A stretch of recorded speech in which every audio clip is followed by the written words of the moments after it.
Spotlight Media presents the Second Generation Talk podcast, a podcast by the second generation for the second generation. Welcome to the Second Generation Talk, a podcast by the second generation for the second generation. Our title sponsor is JDM Title LLC and Spring Hill Real Estate, Realtor Ram Mishra. Our media sponsor is Nepal Talks, Ananta, Nepal, North Carolina. Our mortgage partner is One Mortgage Inc., Devdas Rajbak, and our insurance partner is State Farm Nirmal Atria. And I'm your host, Shreya Parajuli. And today on the show, we have with us Ms. Rakchya Adhikari, a graduate student from George Washington University with a master's in public health, currently working at NIH. So welcome, Rakchya. Thank you for having me. I'm super excited. I feel like we're going to have a lot of great conversations. So why don't you introduce yourself to our viewers today a little bit more than what I gave, and we can kind of go from there. Sure. So my name is Rakchya, she said. So I came to America when I was like 3 years old, 3.5 years old, and experience has been very interesting overall, but what I studied was health administration and policy, and I did a minor in business, and then I proceeded my master's in public health after that. Okay, awesome. Yeah. So I guess we'll dive into We'll dive right into it. So I guess starting off, what kind of made you get into, public health and all of that, and just how did that career begin, from initials? It definitely came in waves. Like, I didn't wake up one morning saying, I'm going to be a public health practitioner. Right, exactly. It didn't happen that way.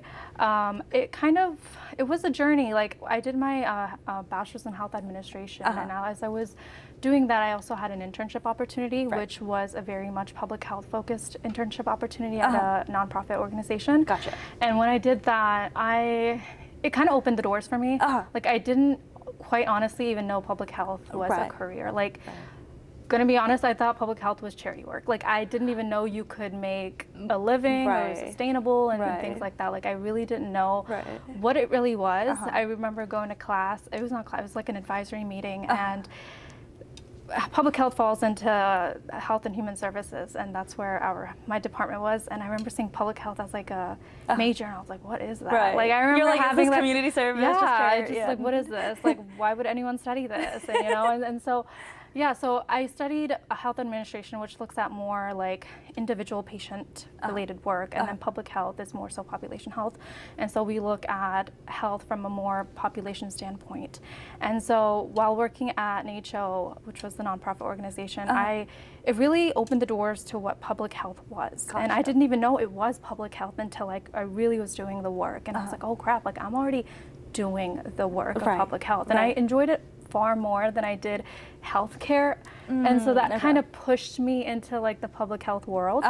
And so that's kind of what drove me into public health. Okay, that sounds good. So I guess when you were in high school and, like picking out your major for undergrad, was like, how did you even like decide like health? Because I feel like, in our culture, a lot of people are like, doctor, engineer, architect, all of that. And I feel like this is a very like niche or like a very different kind of major to pursue. So I guess what? I didn't. So I went to college undecided. Like, I knew I wanted to do something in health. Like, I didn't know if I wanted to be involved clinically or if I wanted to do a bit more like back end work. I didn't even know what could be there, what were the opportunities in healthcare. Once I did start off a little bit more clinically, and then once I took classes, I realized this isn't kind of for me, and I started getting like icked out by things, and I was like, maybe not. So then I did explore other avenues, and that's when I decided health administration, because I was still involved with patients at the end of the day, and that's what I still wanted to do. So I wanted to feel like I could be of help that way, and so that's what kind of drove that. And then I think public health just naturally shifted there. So gotcha. So do you feel like you had to face any like challenges getting to where you are, from like the initial stages of picking that major, just trying to figure it out, like any challenges or struggles? Like I didn't know where to go, because while I was doing my bachelor's degree, like I wasn't really fully like satisfied to an extent. Like I felt like I could do more. Like I sat with the thing like, this is great, but I just feel like I can do more. And especially, I think working in the organization at that time, I felt like I could make so much of a bigger impact, which, I mean, it's not to say like today I'm making such a huge impact in the world. But like for yourself. But maybe like it's a self-satisfaction thing. I just wasn't like satisfied within myself. And so I felt like I just I've wanted to do bigger and grander things, in lack of other words, Right. but that's what kind of drove me there. And so, yeah, I'm very happy, I guess, where I am. I'm glad that things happened. It wasn't like a straight road. It definitely were ups and downs. And I was like alone for most of it too. Like no one really was doing public health at the time. Because I mean, prior to COVID, like public health wasn't really talked about. Like That's true. To think that like COVID was even 5 years ago at this point, like public health was not talked about at all. And so I don't blame them because I didn't even know, right? And so, but then it just completely shifted. And so I'm glad I made the choices I did. I landed, I think, where I needed to be. And so I think all worked out for the better, but for sure it wasn't like a straight road to get to where I was. Yeah, so clearly it sounds like you have no regrets. So I guess looking back, like if you know, were starting fresh, had no idea about public health again, do you think you would have ended up in the same spot, or do you think you would have tried something completely different or folded under a certain pressure to study something like specific? That's a really good question. Like, that's a good question. Like, I feel like eventually I would have landed here. Trial and error. Yes, you know, like I feel like if not this, I'm also a very curious person. So if not this, I feel like at the time, like I was very dependent. If I were to do things maybe differently then, I did have interest in actually dentistry at the time too. Wow, like I feel like if I didn't choose this, I would have probably done that in an alternative universe. But yeah, I had a lot of interest in that. But I think at the time, like I was solely dependent on a friend at that time, and I don't blame that person. It was lack of self-confidence, and I really kind of went with where I was able to get support from. And so that's kind of what steered me away. And after, like, I think my bachelor's ended, I realized like I wasn't happy, and a part of that was because I think I was so influenced by what should be done, or what was right, or what felt right, or it wasn't like personal satisfaction per se. So how did you overcome that pressure? Because I feel like, you know, it kind of gets to you at a certain point where like people are like saying certain things, like you feel a little alone in a field that no one's been in, like all that, you know. How I overcome it. I mean, I think it goes back to self-confidence. Like I think I didn't have any of it prior to bachelor's. Like when bachelor's ended, a lot of things had happened in my personal life where I really did sit there and reevaluate everything. And I realized like it's kind of me against the world at the end of the day. And so like do what feels right for you. And at that time, because things were so like a lot of things had happened, things were moving, I decided like this is what I want to do. Like even my you know, the school I went to was a pricey penny, but like, you know, I was like, I want to go here. You know, I feel like I did a lot of things in the past to satisfy other people. And I felt like this was my time to be a little bit selfish, but I think it also comes into the term of like confidence too, because like I said, during my bachelor's, I was solely dependent on a friend or even their family, because I felt like, oh, you know, they can help me if things go down. Like I felt very alone. I was also the eldest daughter, so I didn't have like, I was the guinea pig, you know, I didn't have other friends. You were in the my trial and field. error. Exactly, I didn't have anybody else to really lean to. And because of and it was my fault to lean too much, that I lost myself, like confidence, and I couldn't see my potential. Gotcha. Yeah. But I'm so glad you like overcome that. Yeah. Like it wasn't easy for sure. Exactly. Yeah. It was a lot of lonely nights, a lot of tears, but I think at the end, like it really shaped me today. As cliche as it sounds. Yeah.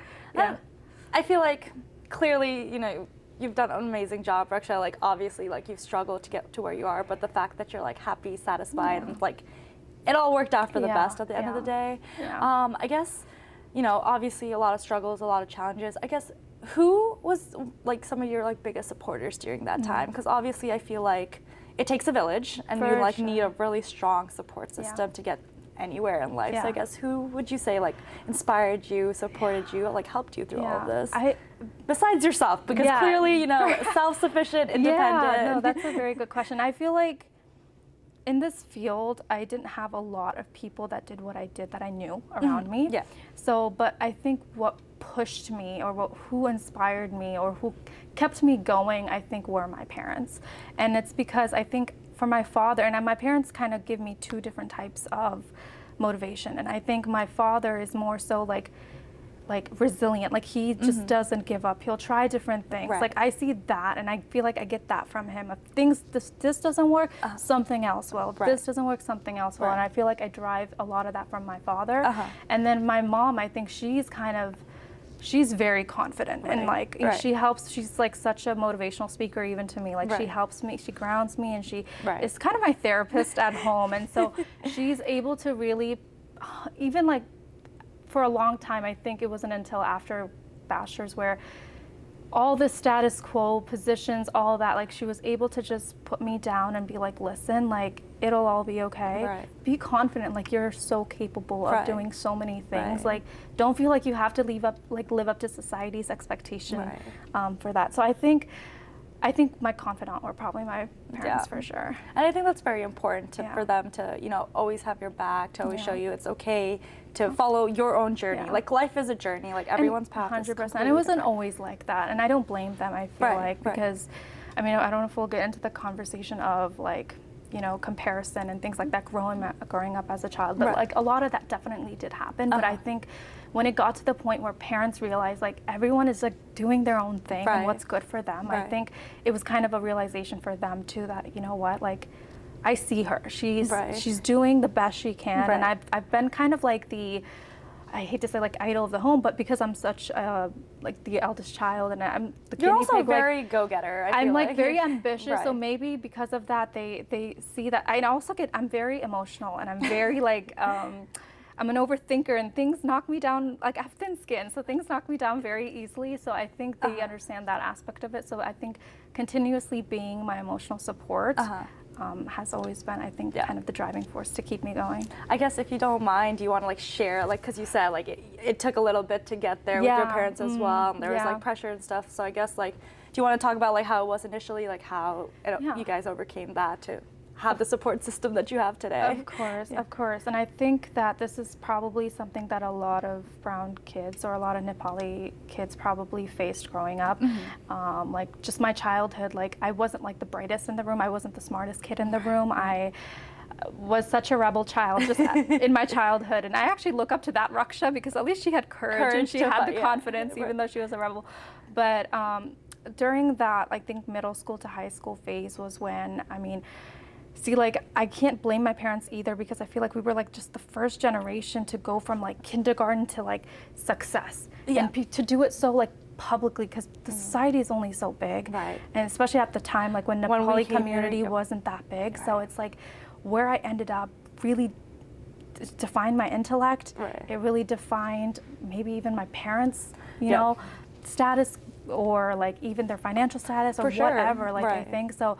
I think growing up, like in middle school, I remember being compared so heavily to this golden child. She's very sweet, I shall not name, but she's my dear friend today too, but she was such a star kid, I think, in my community at the time. And so I remember being heavily compared to that child. I know a lot of kids at the time were heavily compared to her as well. And so I think there was a lot of that comparison, and like comparison is like the thief of joy for sure. And I think, I mean, I live that even today. I still kind of tend to compare myself. It's hard.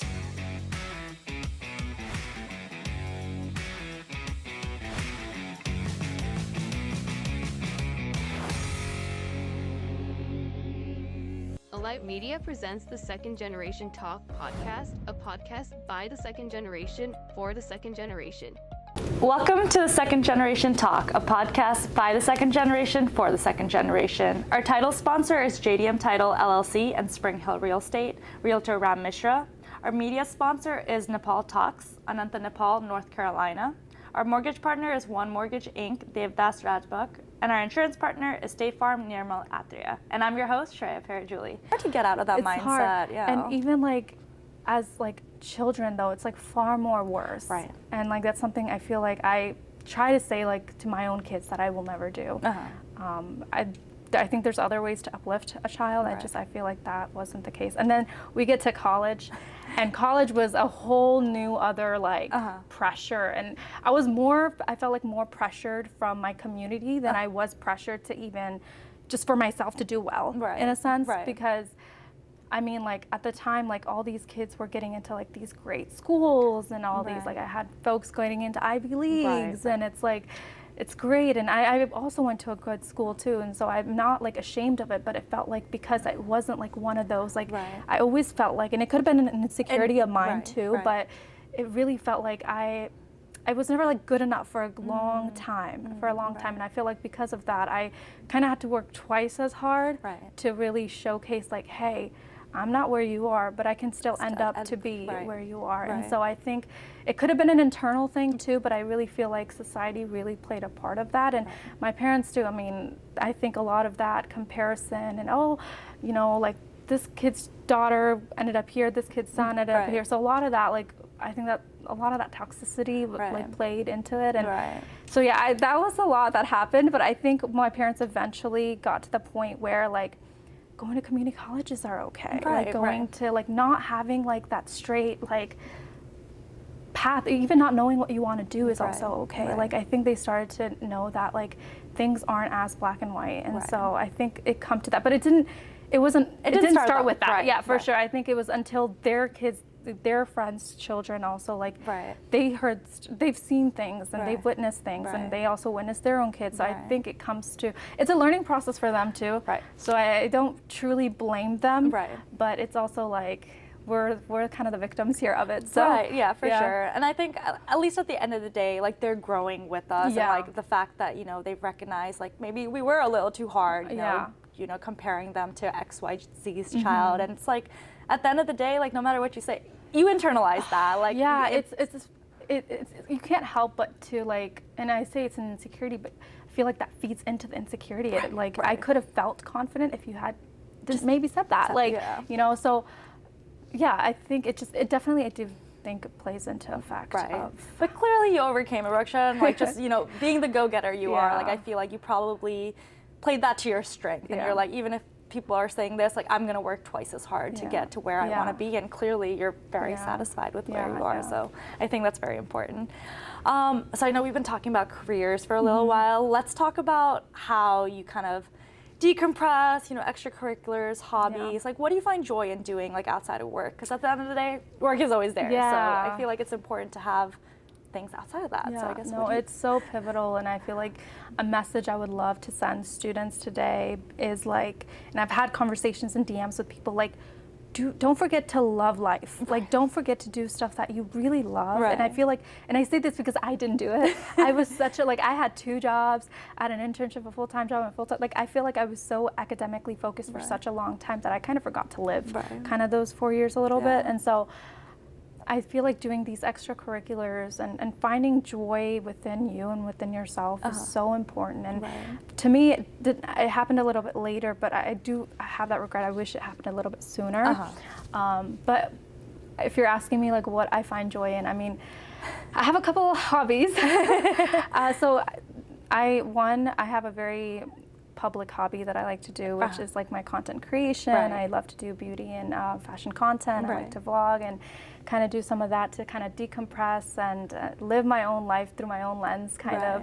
And then I also love to do poetry writing as well. And I've actually done poetry readings in Nepali organizations and events and things like that. So I love to do that. I've been trying to challenge myself to write like good ones in Nepali.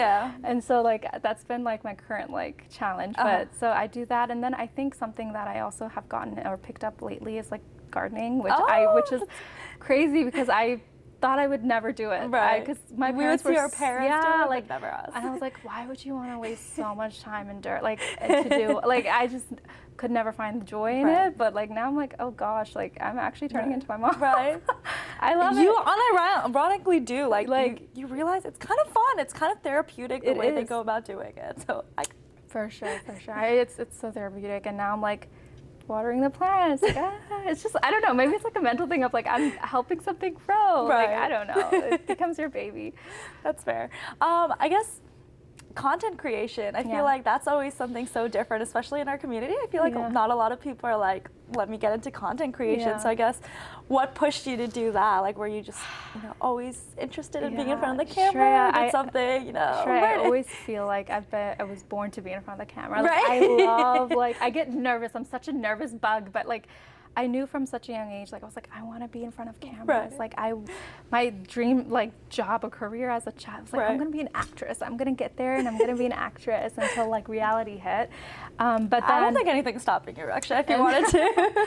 So yeah, I always loved being in front of camera, but I think like content creation specifically in this niche for me was more so like an outlet to just do what I want, because I felt like I remember talking to my close friends. I was like, I was always into fashion, I was always into makeup. I would like talk about it, but I would be so like fearful of judgment to actually go out and like do anything. I was like, I feel like I taught dance for a while in my community, and my community had a certain perception of me too, and I was afraid to kind of rebel and get out of that I'm mold. tired of being like this like good girl, the good daughter, like you know, this image that they had. I was like, I want to say things that are probably taboo. I want to talk about things that are wrong, or showcase things that are probably not like normal or as a norm, or just be vulnerable in front of, and talk about a lot of these things. But I think fashion and makeup has kind of been an outlet, because I've always been like so like nakali as a child. Like I think in the 4th grade when I started wearing eyeliner to school, and I used to get I wonder if your mom gave you the comment, it's not a fashion show, Rakchya. This is school. Literally, I made a video. Exactly. I definitely did. I used to get scolded so much for it, and like I used to wake up at like 4 in the morning before my parents could wake up, do the full shebang, and then head out before they would catch me, because I just loved it. It was so therapeutic for me. So that was always kind of like my outlet too. And so I just thought, I mean, why not? What's there to lose? If anything, I get happiness out of it, and I'm like doing something I love. So it's like my own little bubble, my own little world that I like to kind of show. And at the end of the day, like, you do it for yourself, which I think is very important. And I feel like that will probably resonate to a lot of our viewers as well. It's just like, academics will always be there, career will always be there, but at the end of the day, if you don't find simple joys in life, like you're not really living. And I really hope that focus in our community, that like that academic push is not the only driver in a person's life. Like I really hope we get to the point where we are just pushing our kids and pushing our siblings or whatever to do stuff that matter to them, because let's say even in the real world of work, like we don't always talk about work. Like people like to see character, people like to see personality and see what makes you you. And I think that human aspect of it gets lost a little bit. And so I push my little brother today. I'm like, he's into soccer, do this. He's also into content creation, do it. Like do stuff that really makes you happy, because at the end of the day, like maybe it's because I'm just getting older and I'm like being all philosophical, but I'm just like, I just want to be happy. You know what I mean? Like just do things that are abundant for me. And I don't know, Rakchya, like I feel like that's right. At the end of the day, you should do what makes you happy, and it's just like, that's clearly what you're doing. That's what you're pushing your brothers to do. Like I think that should inspire our viewers as well to try to live life how they want to live it, for sure. So I guess let's talk a little bit about advice now. Like, you know, looking back, you know, based on your entire journey, what do you wish people would have like told like younger Rakchya, or like what advice do you want to give to our viewers that you think would, you know, kind of help them when they're with their journey, like as they're trying to figure out this whole walk of life? There's no like one set advice, because I know as a child, like growing up, I hated being like given advice, but like I do think that if there was one thing I could give to myself today, it would probably be to really believe in myself. Like I feel like, I think I said this earlier, I don't have any regret, but if I were to have one, it's probably not believing in my potential. And so like I feel like I could have, I'm great, I'm great. I'm happy that I'm at a point where I'm doing this, but I feel like if I just believed in myself earlier, like where could I have been?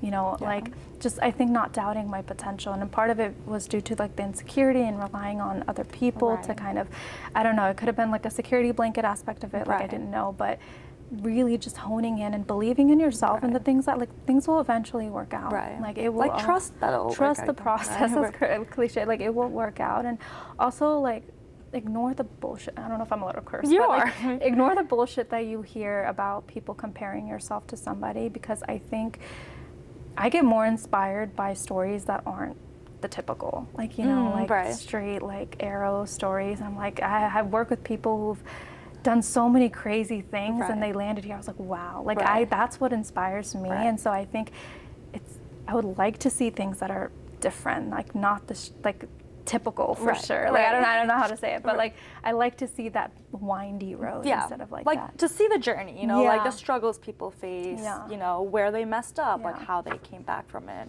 Yeah, for sure. Yeah. So I guess what's next, Rakchya? Like I feel like you've done so much. Like what do you think is next for you? Well, that's a big question. I'm not sure what next is. Like I would like to continue my journey in public health and where that takes me. I think I still have so much love and passion for it. I would love to maybe incorporate public health in my beauty space as well and kind of bring that and merge those two together. That's kind of where I see, I think, long term with my goals and content creation going. What's next? I think it's just fulfilling my life with happiness. I don't know. It's like doing things that I want to do and not living by other people's terms, maybe. Standing up for myself and, you know, standing my grounds and the things I believe in, things like that. So I can't tell you like 5 years from now where I'll be, but I just want to be at a happy place. Right. And I feel like you're clearly, you know, already starting that. So like I'm still in a journey. Like I feel like I'm such a wreck at home. I overthink a lot. Like I'm like crying and I'm like, oh my gosh, what if this goes wrong? What if that goes wrong? Like viewers, we're not seeing that on camera. At home I am a nervous wreck and I like think though I'm such a pessimist too. I don't want to be, but I always think the worst of situations just to like prepare myself. So I think maybe an advice I will have for myself is to like stop thinking so much. Like just it's okay. Like things will happen. The world will spin regardless of what you think and what will go down. Like, and it will still be okay. At the end of the day, like things that are meant to be are meant to be. It'll happen regardless. I feel like God will serve what was meant for you, and so that comes with like its lessons. That comes with hardships. That comes with losses. But I think it eventually will kind of just shape like who you are and build strength within yourself to kind of fall in love with yourself too and put yourself first. Rakchya, I feel like you've just had such amazing advice. Like I don't know what else to ask, but I guess is there like any like lasting, like any other piece of advice you want to give, you know, after everything you've shared today? I don't have any big advice. I think it's just to like take it chill, like take it like, and that's probably more so I'm talking to myself. Maybe you guys don't overthink as much as I do, but like my grandpa always says, "Jo hoga, so hoga." What will happen, will happen. What will be, will be. And so I think just taking in that aspect of life for me has been a journey. It's been a journey for me, and that's what I kind of navigate through a lot. And I'm a people pleaser, and so like you can't please everything and everyone around you. So kind of having that mentality as well, and just be a good person, do things honestly.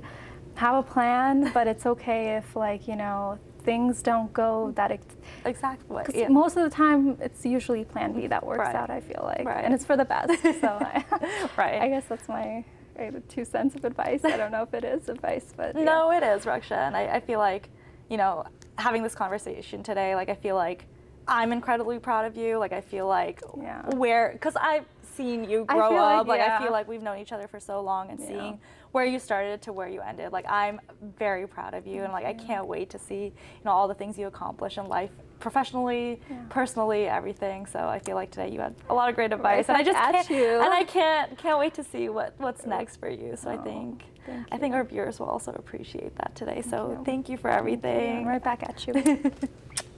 Thank you for watching The Second Generation Talk, a podcast by the second generation for the second generation. Be sure to like, comment, and subscribe, and follow our YouTube channel, and be sure to look out for more episodes. Thanks for watching.